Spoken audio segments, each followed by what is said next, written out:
Hey guys, welcome to the woods. Well, try to make it a quick one because it's a little chilly and I've been out here all afternoon, but it's a great view, huh? And really more importantly maybe is the birds that were just chirping here. Can't hear much anymore. They were making some funny noises. Usually that kind of means there's some predator around when there's a noise you don't normally hear out of birds. Because it's not like some foreign birds came into these woods.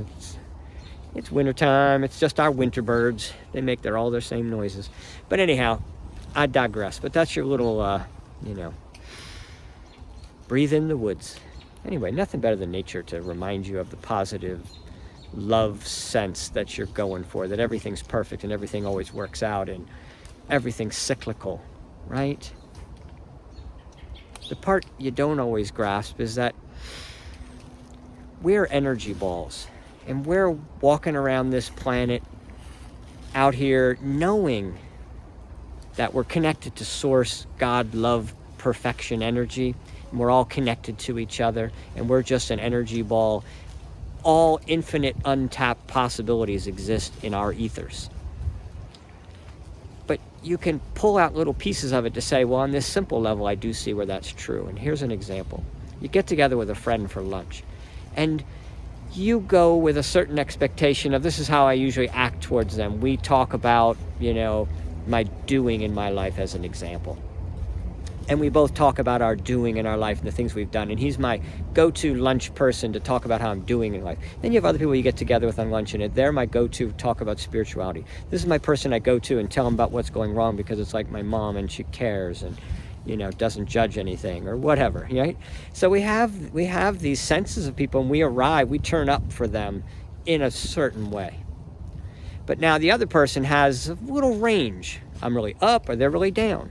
So they're the same person. You're coming in as your normal, same type of hi, hello, and all that, but they're down. Now they're going to bring you down. You're going to sort of match them. Like they're going to say everything's going wrong. You're like, yeah, this is what's going wrong in my life. Their wrongs, my wrongs. We got harmony. And we move on. But the point I'm bringing with that is that when we get together with people, we match their vibration. And they're matching ours. It's a symphony, a harmony between our two vibrations. But the point I really want to bring home for me to focus on, for you to focus on, is that my sense of that interaction is beneficial to be aware of that. Because I can change their vibration, not by saying good things about them and all that type of stuff and trying to pick them up. Oh, that doesn't sound so bad. You ought to think about the positives. And, I could go that direction, obviously, and have a little chat with people, but I usually just leave them where they are because you can't really talk people up. They'll argue. Try it sometime, really, if you don't ever do it. Try to talk somebody up out of their problem. No, they want to own it. They want to prove to you, wait, you don't seem to be listening to me. I'm telling you about the things that have gone wrong. I want you to say, yeah, that all sounds terrible, and tell me some things that went wrong in your life. It's like, no, I'm not going there. I'm not going to even admit that what you're saying is wrong. Because look at these other ways of looking at it. There's other possibilities, right? We've all had those experiences in our own life. We see it in other people. So if I just hold a sense of I know everything's going perfect and I know things always work out, and I know that I'm going to bring my most loving, exciting, accepting was the word I was going to say, accepting version of myself to the table. And I'll bring that out of the other person. It's just going to elevate the level of the conversation. They'll be easier for them to sort of drop the narrative of what's going wrong because I'm holding a strong narrative of what's going right without anything being said. So the trick with that is to do that before you arrive at your lunch, while you're thinking about going.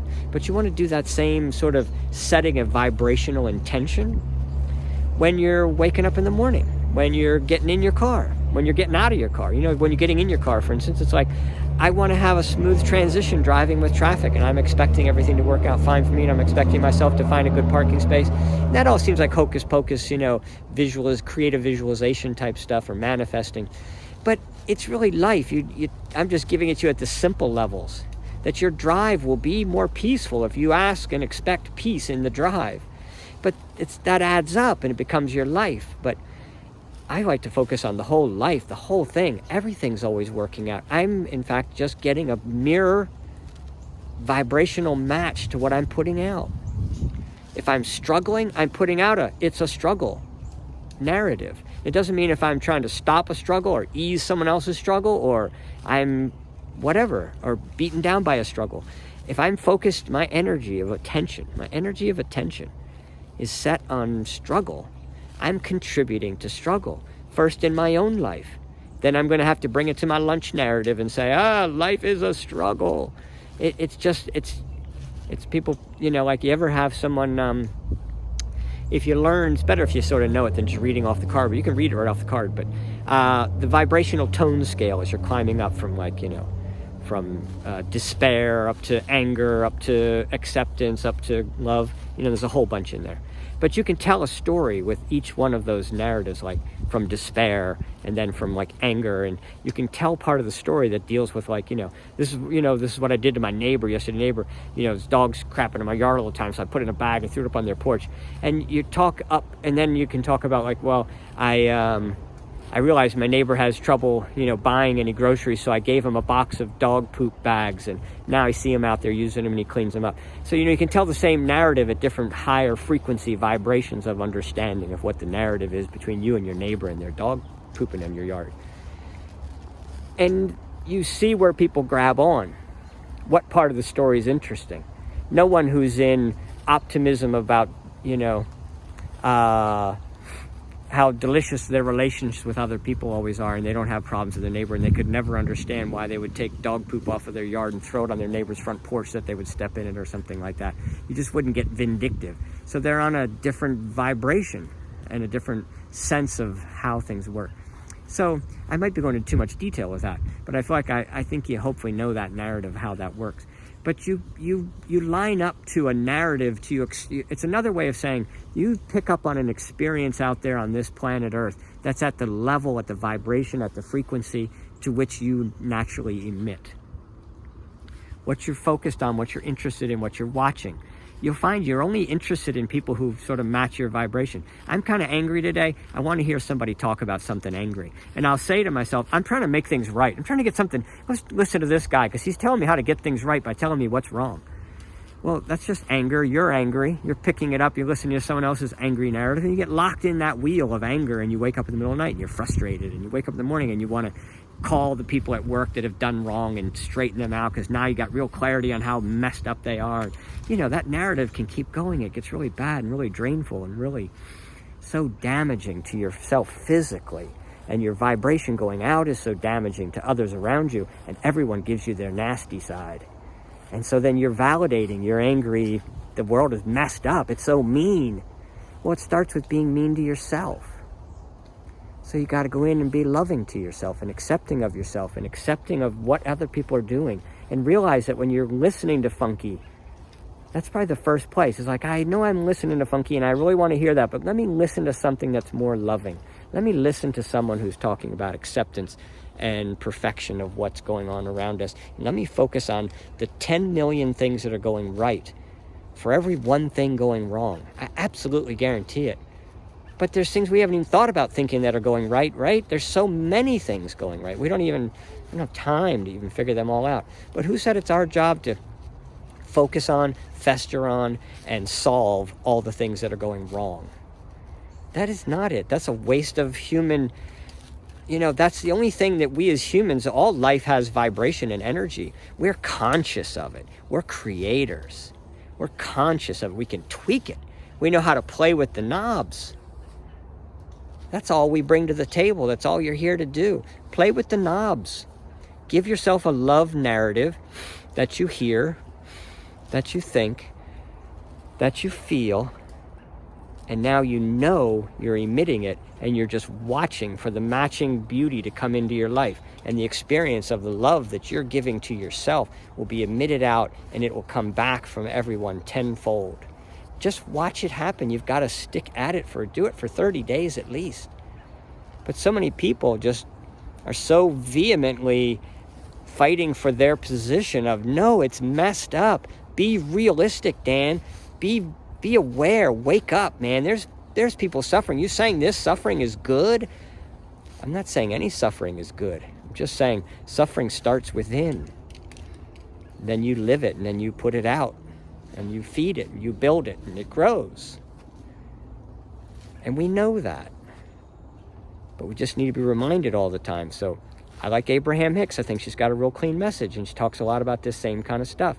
I was down this path already. It's not like I'm trying to regurgitate something from somebody, and you can't do that anyway. It sounds very unreal. It's not genuine. You're just like reciting something. It's like, it's funny because I see like, it doesn't really matter, but you get the point. We're all trying to get this to a deeper sense, though. We're never done. So I wake up in the middle of the night sometimes, and I'm like, I'm not feeling that perfect narrative of all going well, everything's perfect, and everything I think about just feels better and better, and so excited about all the good things happening in my life. If any of those things are off by a tiny little bit, I'll put Abraham Hicks in my earbuds, and I've got some that she does some go to sleep mantra, love vibrations things, and she has some long ones, you know, with some soft music type of thing, but in there mixed in a little bit is a little bit of like, just loving on yourself stuff.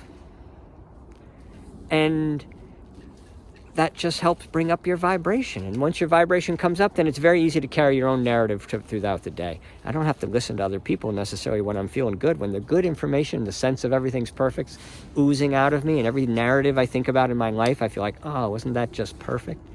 When that's happening in my life, then I just take everything out of my ears and I just listen to my own heart sing and the beauty and just feel.